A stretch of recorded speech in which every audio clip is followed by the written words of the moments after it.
Tudo bem? Olha este livro aqui. Esboço de um quadro histórico dos progressos do espírito humano, de Condorcet. Para quem gosta da filosofia iluminista, esse livro é bastante interessante. Eu o utilizei na minha pesquisa de doutorado, que tratou da filosofia da história em Voltaire, e quando eu fui pesquisar um pouco sobre a ideia de progresso no século XVIII, eu li algumas obras e entre elas esta aqui. Condorcet representa bem aquele tipo ideal da visão iluminista de que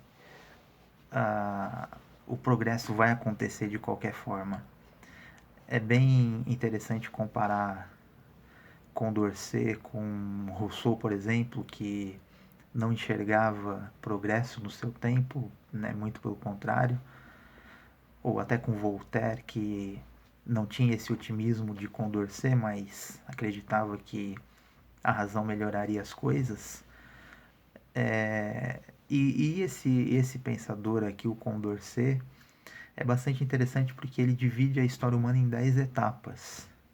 As primeiras, lá nos primórdios da história, ele faz uma série de conjecturas, mas ele vai passando pelos períodos que nós conhecemos e ele entende que o fio condutor da história é o progresso.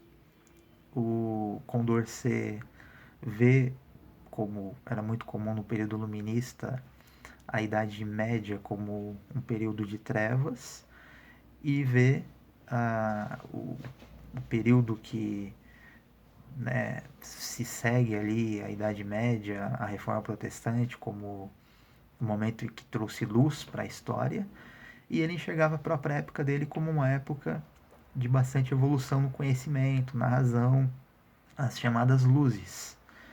E é interessante como Condorcet projeta para o futuro um, um quadro extremamente otimista de desenvolvimento das nações, de progresso no conhecimento, na saúde física, e ele vê uma espécie de perfectibilidade indefinida, não haveria limites.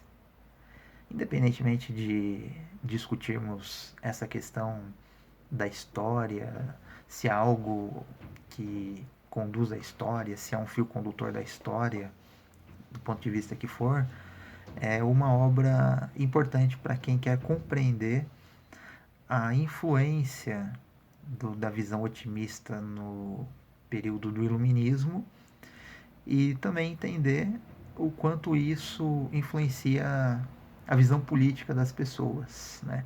Afinal, se as pessoas acreditam no progresso, elas vão muitas vezes agir para que aquele progresso aconteça.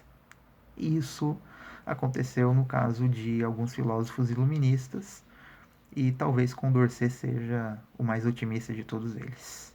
Então, se você se interessa pelo assunto, convido você a dar uma olhada aqui nesta obra, tá? Esboço de um quadro histórico dos progressos do espírito humano, de Condorcet. Tá bom? Um abraço.